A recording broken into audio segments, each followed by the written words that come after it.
Hello, I'm Max Gray, and I'm going to be talking to you today about the pandemic and the US wealth gap. The first thing that I looked in my research was the methodology.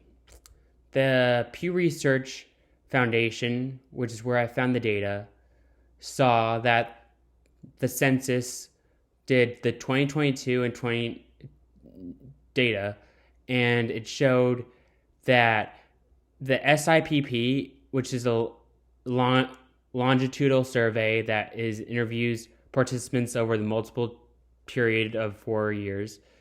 Once each year, they gather data on asset ownership.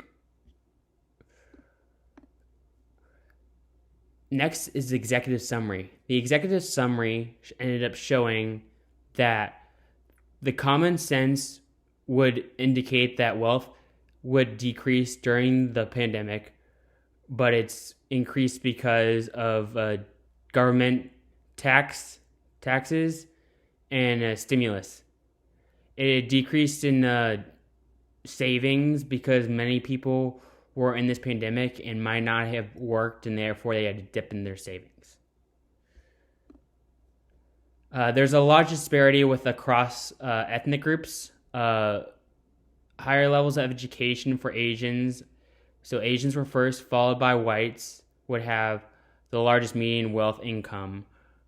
And then at the bottom would end up being African Americans, or known as blacks.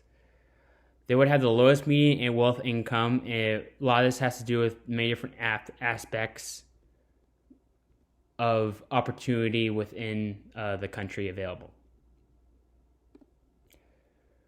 Median wealth of U.S. households in December of 2021, many of the prices showed that the wealthier groups of people ended up becoming the Asians and whites, and many of the average Joe's regular people and lower people were blacks.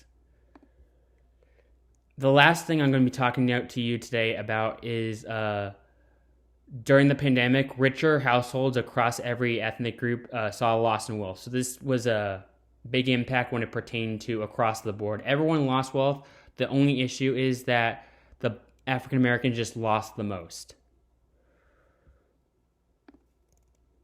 And as we reflect across this idea, a lot of it has to do with the COVID-19 outbreak and the SIRP, which compared the sources of different household incomes within the United States.